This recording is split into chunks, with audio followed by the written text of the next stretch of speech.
de um povo santo e pecador por Deus amado.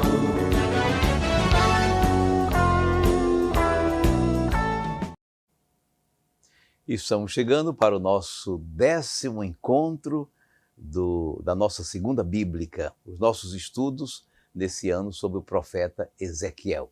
Estamos completando a primeira etapa de estudos do profeta Ezequiel, que estava prevista em 10 encontros. Segunda-feira que vem começamos a segunda etapa, é outro nível. Claro que precisamos fazer nessa semana, vamos dar ampla divulgação para que todo mundo possa opinar. Como é que foi essa primeira etapa? O que é que você conseguiu aprender nessa primeira etapa? Um formulário para avaliação. Vou pedir para você preencher esse formulário. Bom, comece compartilhando aí para que outras pessoas tenham acesso, a oportunidade de ver também esse nosso encontro, de se interessar pelo estudo bíblico, pelo profeta Ezequiel, que é um profeta da esperança no meio de dificuldades, de calamidades, de problemas muito sérios no povo dele. Mas vamos começar melhor ainda com a oração, invocando o Santo Espírito de Deus que nos ajuda a compreender e a viver a palavra do Senhor. Vinde, Espírito Santo, enchei os corações dos vossos fiéis e acendei neles o fogo do vosso amor. Enviai, Senhor, o vosso Espírito e tudo será criado e renovareis a face da terra.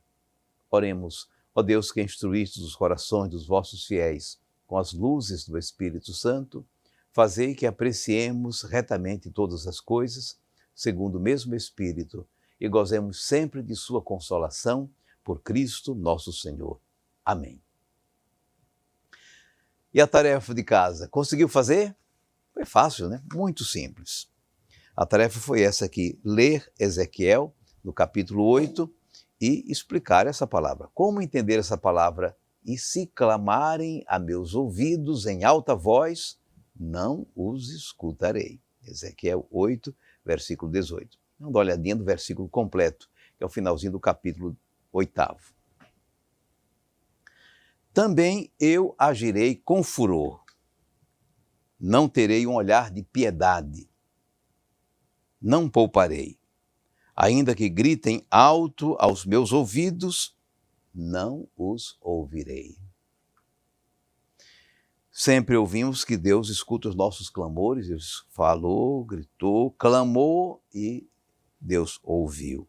Mas aqui está dizendo, podem gritar que eu não vou ouvir vocês. Bom, estamos nesse contexto em que o profeta viu o que o texto chamou de abominações, de coisas ruins, coisas mal feitas, os pecados do povo de Deus, o povo eleito.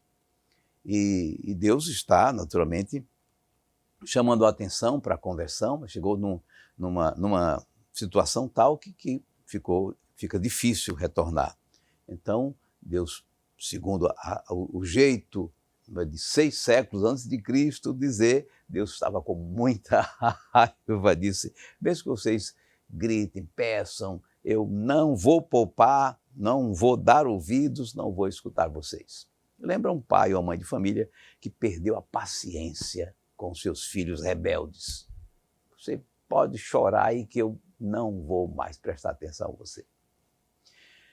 Nós estamos diante de um modo humano de a gente falar de Deus. Veja se você não está entendendo. A Bíblia é a palavra de Deus que passa pela nossa percepção, pelo nosso modo de compreender e de expressar isso. Deus é uma coisa imensa, não cabe na nossa cabeça.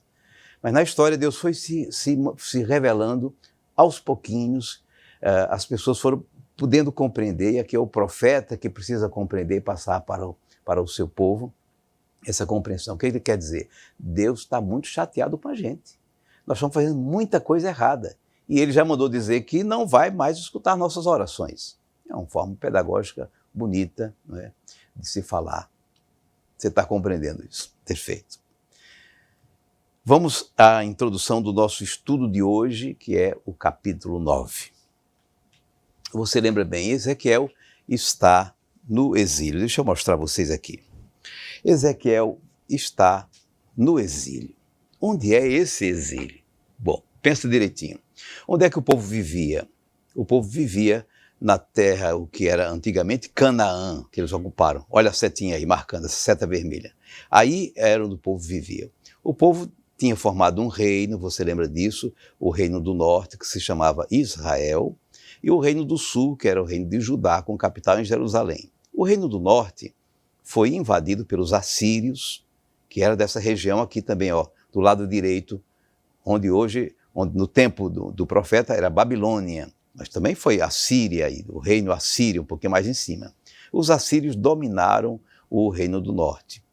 E mais adiante, os babilônios, vou usar essa seta verde, dominaram Judá, que é o reino do sul. O profeta Ezequiel está nesse momento do livro, está no exílio. O exílio é na Babilônia. Olha a setinha. Eles saíram da terra de Judá, que pode chamar também de Israel ou Palestina.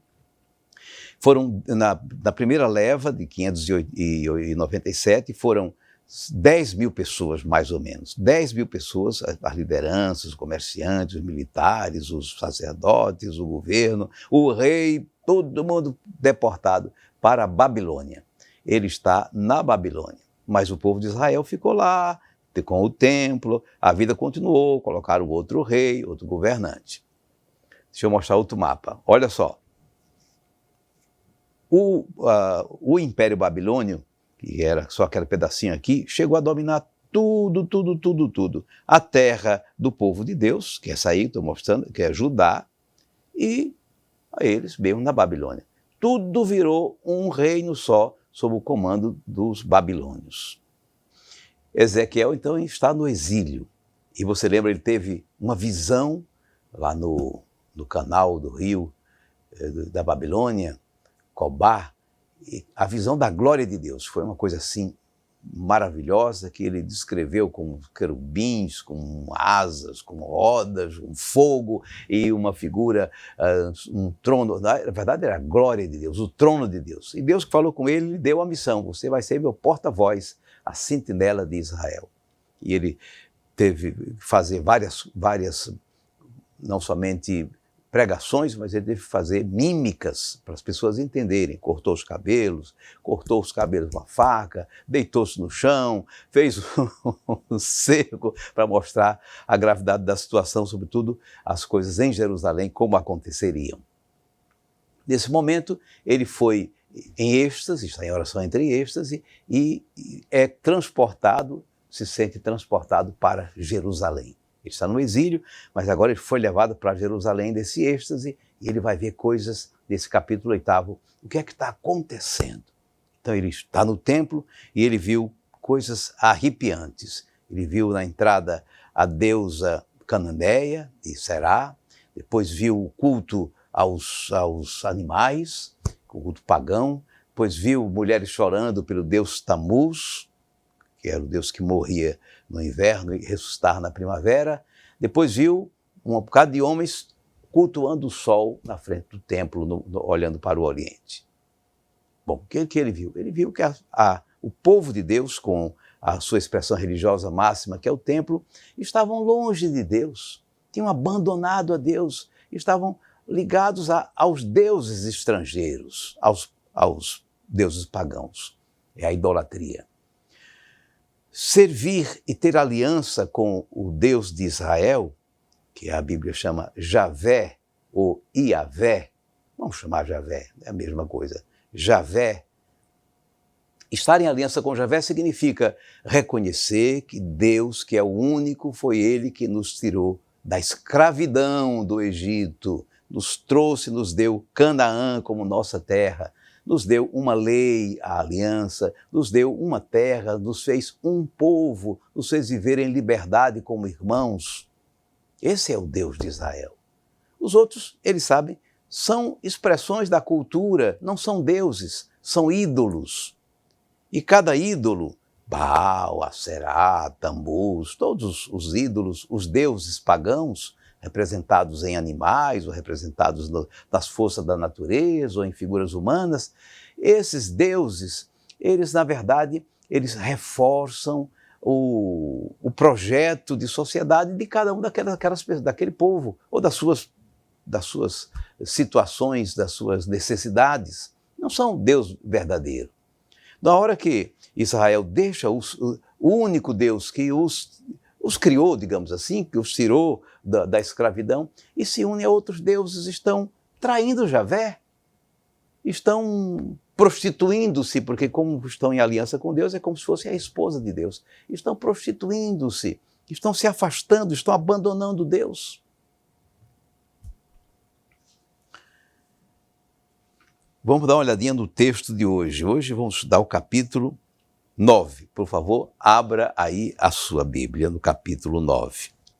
Vamos ler e comentando, e depois você vai ler em casa e fazer a tarefinha de hoje. Acompanhe com a sua Bíblia.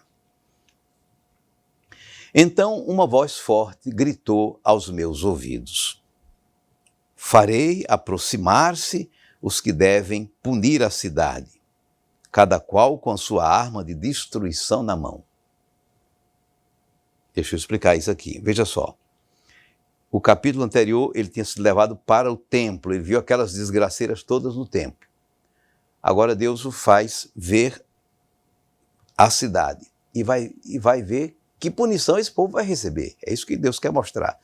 Estou dizendo, é uma visão, não é o que está acontecendo, é uma visão que ele tem. É a punição da cidade, do povo, do templo, é isso. Então, uma voz forte gritou aos meus ouvidos: farei aproximar-se os que devem punir a cidade. Vou chamar os que devem punir, cada qual com sua arma de destruição na mão.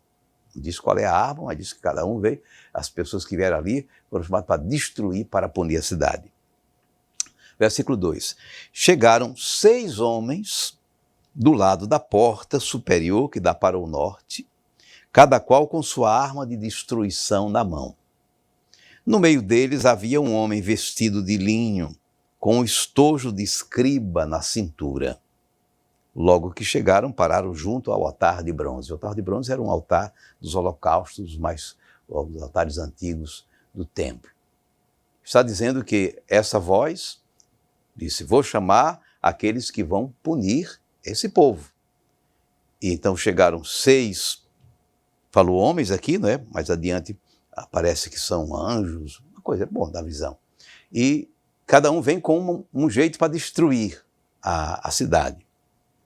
E no meio deles, ou com eles, pode ser que seja com eles, veio também um escriba, né? Um homem vestido de branco, está assim? Um homem vestido de linho com um estojo de escriba na cintura. O que é um estojo de escriba? É que eles não tinham papel para escrever assim, não é? Para escrever precisava estar com um pergaminho, uma tinta, um lata de tinta, penas, não é? Ou sei lá o que, para poder escrever. O escriba andava já com um estojo aqui para escrever as coisas. Quer dizer que aquele camarada vem para redigir, para fazer o relatório. Veja que ele está na Babilônia, e é na Babilônia que tem essa, na mitologia, tinha um cidadão trajado de branco, de linho, quase esse aqui, que é o encarregado de fazer o relatório, para que as ordens que os deuses de lá dessem fossem cumpridas, porque ele ia dizer quais foram os planos e o que é que foi feito. É o escriba. O escriba é o secretário, o que escrevia. Bom, então, entendeu esses versículos. Vamos para o seguinte, 3 e 4. A glória do Deus de Israel ergueu-se do querubim sobre o qual pousava para o limiar do templo, e chamou o homem vestido de linho que tinha na cintura o estojo de escriba. Quem foi que chamou? Foi a glória de Javé. Veja, no templo tinha a arca da aliança, tinha a arca onde se guardava as tábuas da lei, né, as tábuas de pedra, mas, na verdade, não era só um objeto religioso, era como se fora o trono onde Deus se sentava. Por isso se tinha um querubim, uma imagem, né? Uma imagem de anjo, né? Um querubim do lado direito, um querubim do lado esquerdo, querubins de ouro que tomavam. Bom, aí eles imaginavam que Deus estava no templo. Onde é que Deus estava? Bom, quando Deus se revelava, estava ali, perto dos querubins. E ele viu a glória de Deus. A glória de Deus é aquela coisa que ele viu lá na Babilônia, aquela luzes e brilhos e rodas e asas e aqueles 4 animais que eram como se fosse o sustentáculo do trono de Deus. Bom, viu a glória e a glória falou com o homem vestido de linho, quer dizer, que devia fazer os relatórios ou comandar aquela ação de destruição da cidade.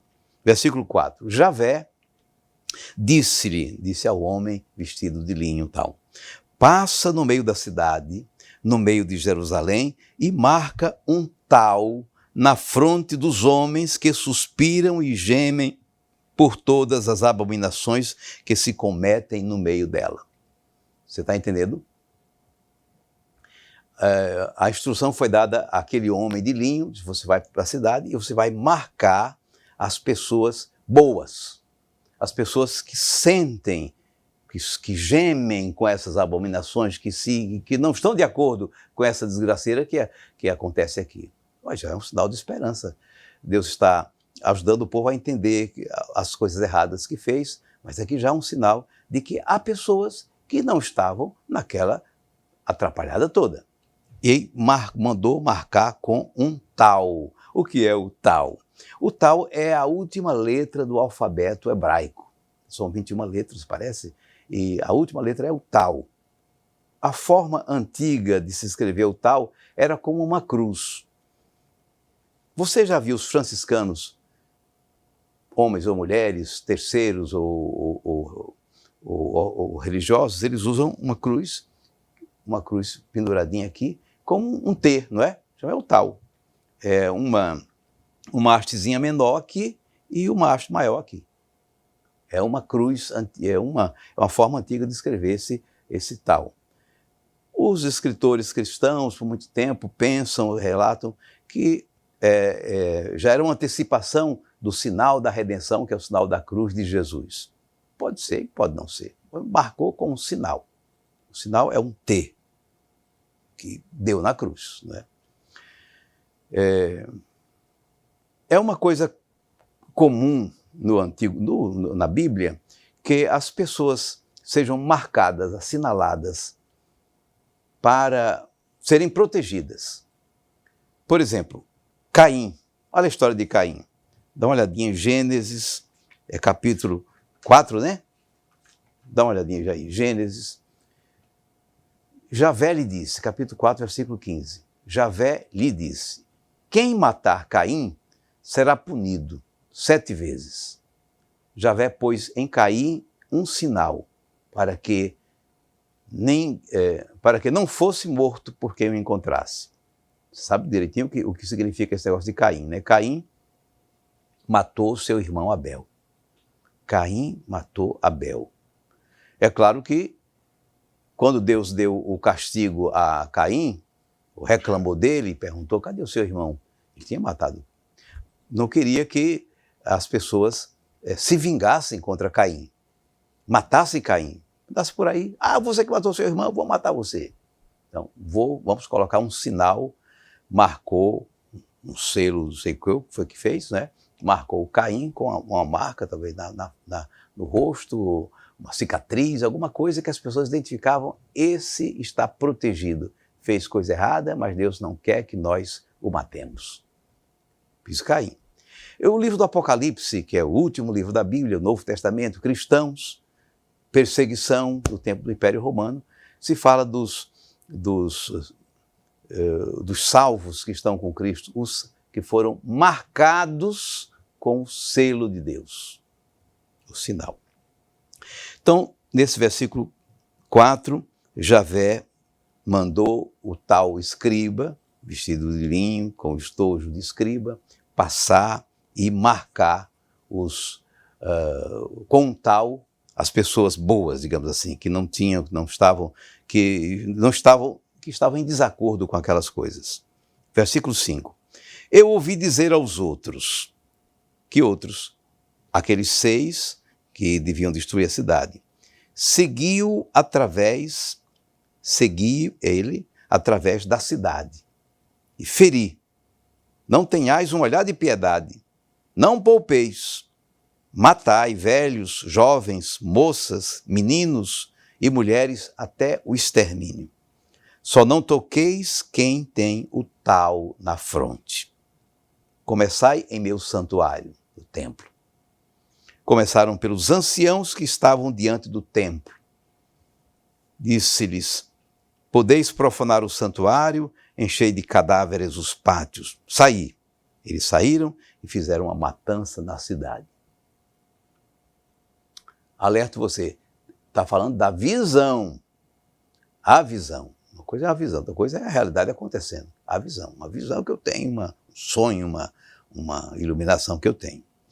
E nessa visão, Deus mandou 6 homens exterminadores, ou 7, um ia fazer as contas para exterminar a cidade, com ordens, acabar com tudo, só não tocar naqueles que estavam com um tal marcados, porque aquele homem fez aquela marcação antes.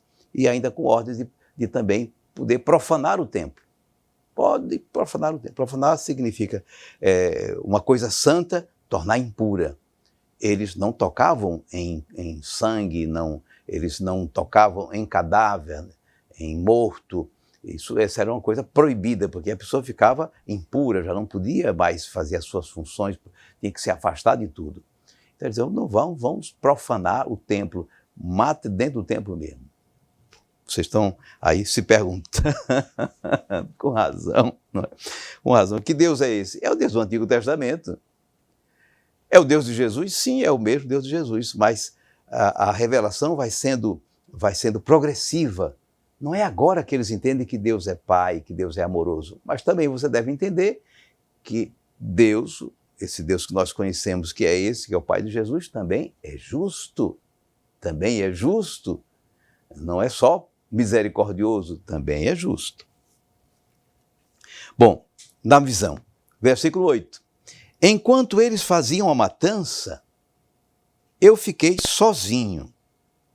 Quem é que está falando? Ezequiel. Eu fiquei sozinho. Lancei-me com o rosto em terra e gritei: ah, Senhor Javé, exterminarás todo o resto de Israel, lançando o teu furor sobre Jerusalém? Agora estamos diante da oração do profeta. Esse é o papel também do profeta, diante de Deus, interceder pelo seu povo. Ah, Senhor Javé, exterminarás o resto de Israel, lançando o teu furor sobre Jerusalém? Disse-me, Deus respondeu a ele, a iniquidade de Israel e de Judá é enorme. A terra está coberta de sangue. A cidade está cheia de perversidade. Não é do sangue daqueles que destruíram a cidade, é do sangue da violência, das guerras, das matanças fraticidas entre eles. Porque isso que está dizendo é que vai acontecer. E o profeta está intercedendo, Senhor, mas você vai acabar com tudo. Olha a desgraça que eles estão fazendo, que Deus está dizendo. A iniquidade de Israel e de Judá é enorme, a terra está coberta de sangue, a cidade está cheia de perversidade. Com efeito, eles estão dizendo, Javé abandonou o país, Javé não vê. Pois bem, é Deus falando, não terei um olhar de compaixão, não pouparei, farei recair sobre as cabeças deles as suas obras.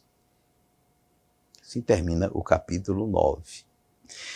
E a gente não vai se preocupar tanto, porque daqui a pouco que já estão se abrindo os caminhos para o povo de Deus. O profeta precisa explicar a esse povo de cabeça dura que esse descalabro, essa desgraça que aconteceu ao povo, que perdeu a terra, que perdeu o templo, que foi incendiado, destruído e saqueado, que foi deportado, está espalhado entre as nações, está exilado, já não tem mais seus governantes, já não tem mais a sua terra, o seu povo, está longe de casa. Essa desgraça é responsabilidade deles, que fizeram coisas erradas, que se afastaram de Deus, que fizeram aliança com outros povos, com outros interesses, que estavam cultuando, na verdade, outros deuses, outros projetos, longe do projeto de Javé, de fraternidade, de justiça, de liberdade, que representava a fé em Javé. Mas vão se abrindo outros horizontes, vai salvar um resto. Não garante que vão voltar para reconstruir a cidade. No capítulo 11, daqui 2 capítulos, Deus disse, já sei o que vou fazer, vou tirar o coração deles de pedra e vou lhe dar um coração de carne. Vou lhe dar um espírito novo. Vamos refazer a aliança. Vamos restaurar a nação e o povo. O profeta é chamado a fazer umas coisas complicadas. Mas você desiste não? Nós estamos no nosso 10º encontro e segunda-feira a gente começa a segunda etapa, mais 10 encontros com os capítulos, a partir do capítulo 10. Hora de cantar, para a gente amenizar um pouco, depois tenho coisas importantes para falar a vocês.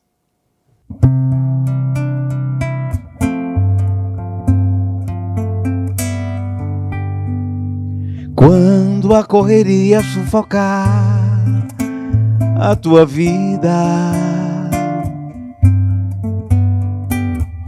e o horizonte escurece, se esvazia,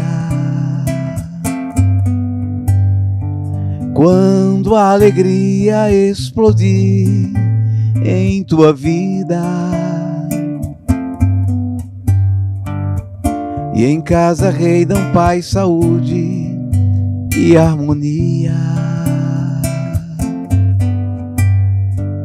Entra no teu quarto e fecha a porta e ora ao teu pai que está lá.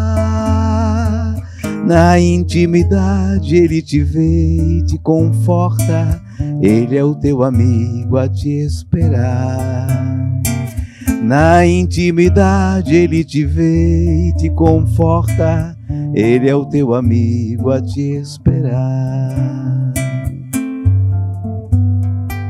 Quando um dia triste ameaçar o teu sorriso, se as dificuldades te aborrecem, te desafiam, quando a luta avança e a vitória se anuncia, e o futuro cobra decisão e ousadia, entra no teu quarto e fecha a porta e ora ao teu pai que está lá. Na intimidade ele te vê e te conforta, ele é o teu amigo a te esperar.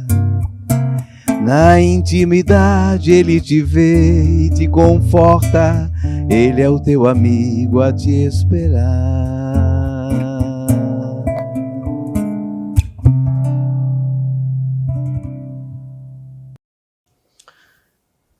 E você reconheceu nessa canção, É Hora, uma palavra de Jesus, né? Uma canção sobre a oração. E a palavra de Jesus, quando for rezar, entre no seu quarto e feche a porta e ore ao Pai que está lá na intimidade e vê você. E aí na canção eu vou dizendo que é hora de a gente estar em comunhão com Deus, de rezar, de orar.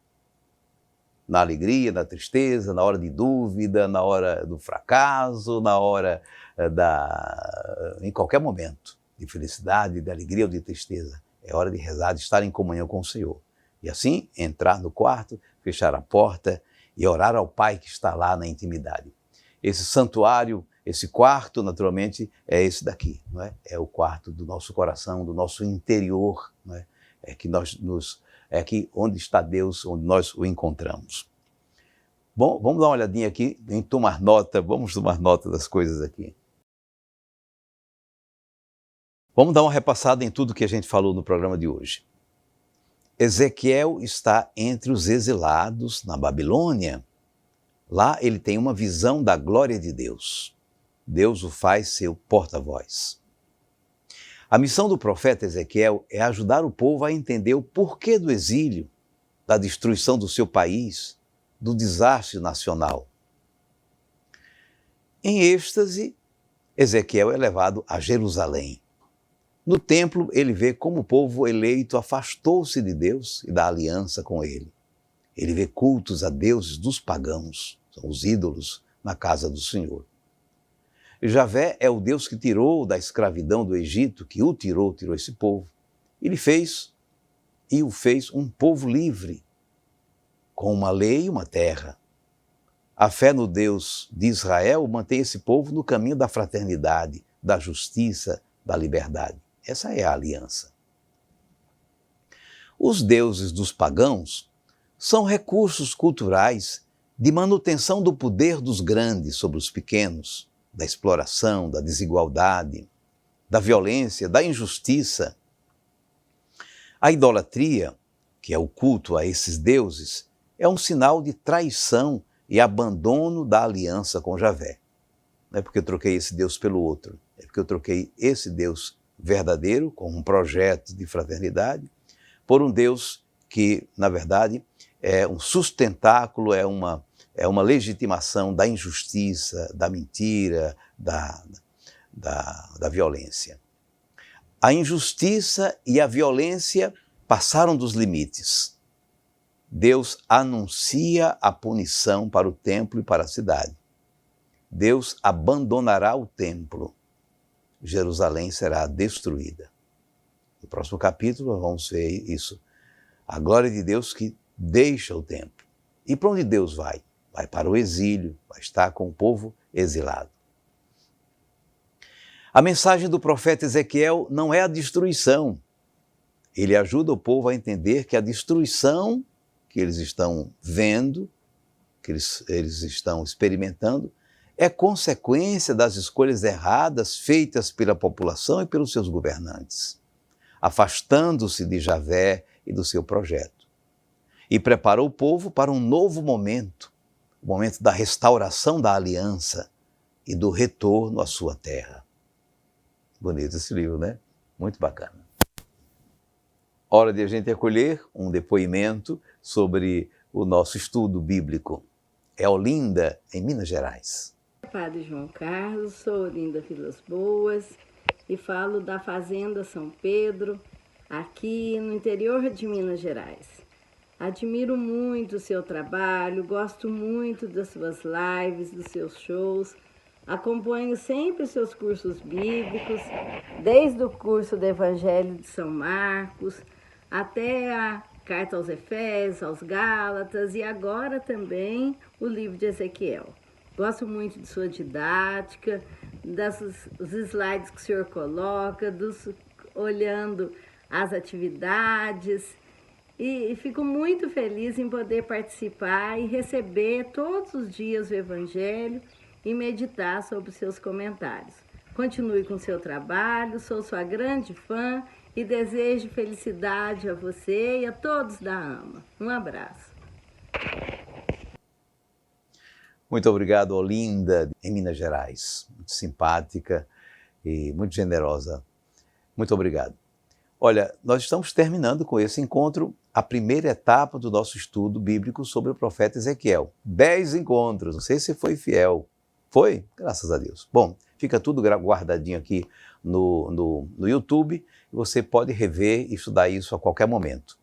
Nós vamos segunda-feira começar a segunda etapa, mas antes disso você vai receber, nós vamos mandar de todas as formas possíveis, um formulário para a avaliação, para ver o nível de entendimento que você teve dos encontros, de compromisso que você teve também na participação e as sugestões que você tem para a próxima etapa, para que o nosso estudo seja cada vez mais agradável, compreensível e fiel também à palavra de Deus, como nós estamos tentando fazer.